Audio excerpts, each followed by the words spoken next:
नमस्कार. रायटर शीतल या मराठी यूट्यूब चॅनलवर तुमचे खूप खूप स्वागत आहे. मित्रांनो, अनेकदा हा प्रश्न असतो स्पेशली नवलेखकांना की लेखकांनी पुस्तक का प्रकाशित करावे किंवा मी पुस्तक का प्रकाशित करावे याबद्दल त्यांना आयडिया नसते. तर हा व्हिडिओ त्यांच्यासाठीच आहे.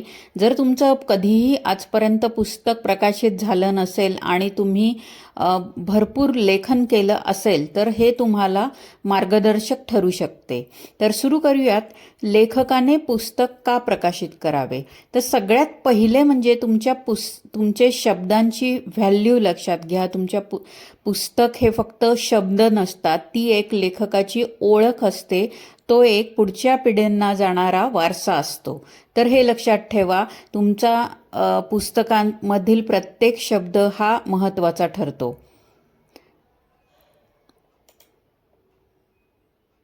तर सगळ्यात पहिला मुद्दा असा आहे की स्वतःची ओळख निर्माण होते. आजवर तुम्ही अनेक ठिकाणी लिहिलं असेल किंवा वही पुस्तकामध्ये असेल किंवा काही पेपरवर लिहिलं असेल, पण तुमची ओळख किती आहे हे कधी प्रूव्ह होतं ज्या वेळेला तुमचं कुठलंही पुस्तक प्रकाशित होतं. मग ते छापील असो किंवा ई बुक स्वरूपात असो, तुमची स्वतःची एक छोटीशी का होईना ओळख तयार होते. पुढे काही लेखक म्हणून तुम्हाला समाजात मान मिळतो आणि तुमचे विचार काय आहेत हे ऐकण्यासाठी समोरचा तयार असतो. ओके, कारण त्यांना माहिती आहे की हे लेखक आहेत, ह्यांचं लिखाण पब्लिश झालेलं आहे, त्यामुळे हे काहीतरी महत्त्वाचं विचार बोलू शकतात. त्यामुळे एक वेगळी ओळख तुमची अशा प्रकारे निर्माण होते. दुसरं म्हणजे काय होतं की तुमचं विचार हे जगापर्यंत पोहोचतात. तर तुम्हाला तुमचे अनुभव शेअर करता येतात. जे लेखक आहेत ते लिहून अनुभव एकमेकांना शेअर करू शकतात किंवा वाचकांपर्यंत पोहोचवू शकतात, जे प्रत्येक इतर माणूस हा करू शकत नाही. जे लेखक असतात तेच करू शकतात. त्यामुळे तुम्ही स्पेशल आहात. वाचकांना प्रेरणा मिळते, तुमच्या लिखाणातून खूप प्रेरणा मिळतं आणि एक प्रभाव निर्माण होतो लेखकाच्या लेखनशैलीमुळे. तर ह्या गोष्टीही तेवढ्याच महत्त्वाच्या आहेत. पुढचं म्हणजे उत्पन्नाचा स्रोत. पुस्तक विक्रीतून, म्हणजे जसं मी आता KDPचं सांगते, ॲमेझॉन KDP, त्याच्यातून तुम्हाला रॉयल्टी मिळते, 70% रॉयल्टी मिळते. तसेच पुस्तक वाचून सुद्धा पैसे मिळतात. हे ई बुक झालं. ओके, किंवा जर तुम्ही छपाईचं पुस्तक काढलं तर ते विक्रीतूनही तुम्हाला काही अमाऊंट मिळते, पण ऑफकोर्स ई बुकमधनं जास्त मिळते. त्यामुळे हा तुमचा एक पॅसिव्ह इन्कम सोर्स होऊ शकतो. म्हणजे जर तुम्ही नोकरी करत असाल किंवा दुसरं कुठलंही काम करत असाल किंवा नसालही, घरीच असाल, तर हा तुमचा एक उत्पन्नाचा पॅसिव्ह स्रोत होऊ शकतो. त्यामुळे पुस्तक प्रकाशनाला आता महत्त्व आहे. त्याच्याबरोबरच तुमचा एक पर्सनल ब्रँड तयार होतो. म्हणजे सपोज आता हा रायटर शीतल हा यूट्यूब चॅनल आहे, जो सगळ्यांना माहिती आहे की नवलेखकांना मदत करतो. तसेच ॲमेझॉन KDPवर बुक पब्लिश करायलाही सर्व्हिस आपली असते. सो हे गोष्टी लोकांना माहिती आहे. कंटेंट रायटिंग मी बऱ्याच वर्ष शिकवते. तर हे कशामुळे तयार झालं, तर ह्या ब्रँडमुळेच. त्यामुळे तुमची क्रेडिबिलिटी वाढते, सोशल मीडियावर ग्रोथ वाढते आणि नवीन संधी पण तुमच्यापर्यंत येऊ शकतात. म्हणजे एखादा लेखक आहे जो रेग्युलर लिहितोय, त्याची 8-10 पुस्तकं पब्लिश झाली आहेत, तर ते एक चांगलं तुमचं ब्रँड तयार होऊ शकतं आणि पुढे जाऊन तुम्हाला पुढे संधीही मिळू शकते. म्हणजे आत्ताच एका लेखकाचं नेटफ्लिक्सवर त्या पुस्तकावर एक वेब सिरीज बनत आहे. सो आत्ताचीच ती न्यूज आहे. सो अशा संधीही मिळू शकतात जर तुमचं पुस्तक खूप गाजलं तर. त्यामुळे ही एक चांगली संधी तुम्हाला मिळू शकते. त्याच्याबरोबरच महत्त्वाचं म्हणजे लेखन कौशल्य सुधारते, लेखनाची सवय वाढते, विचार स्पष्ट होतात, तुमचे क्रिएटिव्हिटी वाढते. जेवढं तुम्ही लिहाल तेवढी तुमची सवय वाढते, तुम्हाला तुमचं लेखन आणखीन चांगलं होत जातं. त्यामुळे रेग्युलर लिहायचं असेल तर पुस्तक, जर आपण विचार केला की मी पुस्तक लिहिणार, तर मग तुम्हाला बसावंच लागतं आणि लेखनाची सवय तुमची वाढत जाते आणि तुमचं लिखाणही सुधारत जातं. ऑफकोर्स तुमचं जे ज्ञान आहे, आता तुम्ही कुठल्या प्रकारचं पुस्तक लिहिणार आहात याच्यावरही आहे. काही जण तुमच्यापैकी डॉक्टर असतील, वकील असतील, किंवा आणखीन कुठल्या क्षेत्रात जर मान्यवर असतील.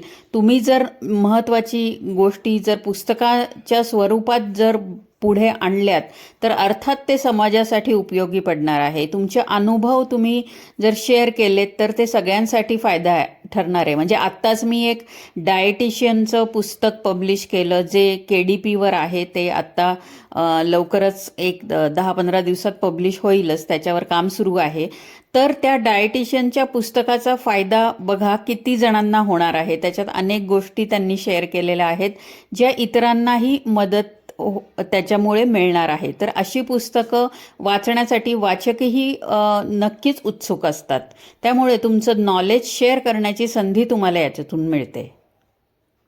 ऑफकोर्स करिअरच्या नवीन संधी, आजकाल पॉडकास्ट चालले आहेत. तर जे प्रसिद्ध व्यक्ती आहेत किंवा प्रसिद्ध लेखक आहेत त्यांचेही पॉडकास्ट चॅनल होतात. त्याच्यातूनही तुम्ही तुमची पुस्तकाची जाहिरात करू शकता. तसेच एक मोटिवेशनल स्पीकर किंवा एक प्रमुख वक्ता म्हणूनही तुम्हाला संधी मिळू शकते कुठल्याही महत्त्वाच्या कार्यक्रमामध्ये. तर हा एक फायदा होतो. अर्थात हे खूप सोपं गोष्ट आहे की बरेच जण घरबसल्या कामं शोधत असतात. अनेक महिला आहेत सबस्क्रायबर आपल्या चॅनलच्या ज्यांना घर बसल्या काम हवं आहे. तर हे काम खूप छान आहे.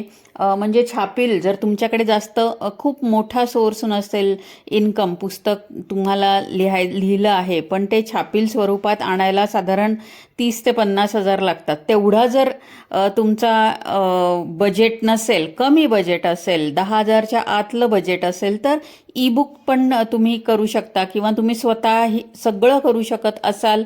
ॲमेझॉनवर KDPवर बुक फ्री पण प्रकाशित करू शकता.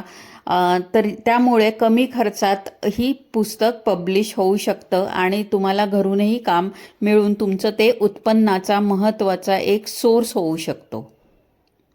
त्याच्यानंतर सगळ्यात इम्पॉर्टंट हा पॉईंट आहे की आयुष्यभर टिकणारी ओळख. तर तुमचं पुस्तक जे आहे हे कायम तुमच्या नावावर पब्लिश राहतं. तुमचं लेखन हे कायम पुढच्या पिढीपर्यंत जाण्यास उपयोग होतो. तसेच फक्त तुमच्या मित्रमंडळींना नाही, समजा कोणी तुमचं पुस्तक तुमच्याकडून विकत घेतलं तर अर्थात त्याचा फायदा हा तुम्हाला होतो. तुम्ही असलात किंवा नंतरही तुमची एक ओळख लक्षात राहते. तसेच तुमचे पिढ्या ज्या पुढे आहेत त्यांना एक वारसा तयार होतो. आता मी जे आत्ता ॲमेझॉन KDPवर बुकमध्ये पब्लिश केलं आहे चारोळी संग्रह, ओके, त्या स्वतः 62 वयाच्या आहेत. ओके, तर त्यांचा हाच उद्देश होता की माझ्या पुढच्या पिढीलाही माझं हे ई-बुक वाचता यावं. तर KDPवर तर आयुष्यभर पुस्तक राहणार आहेत, वर्षानुवर्ष ती काही खराब होत नाही, काही नाही. तर तो त्यांना एक फायदा होतो. सो त्यामुळे तुम्ही कुठल्याही स्वरूपात पुस्तक पब्लिश केलं तर तुमच्या पुढच्या पिढींनाही तुमचं नाव लक्षात राहतं आणि तुमचे जे विचार आहेत किंवा तुमचं लेखन आहे त्याच्यातून प्रेरणाही मिळण्यास मदत होते.